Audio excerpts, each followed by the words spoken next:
থাকতে একা তো পারবো না।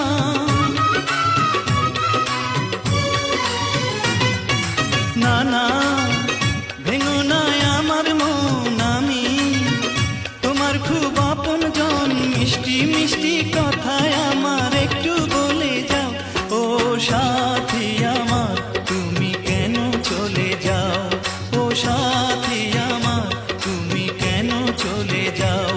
কি দোষ করেছি এ কথা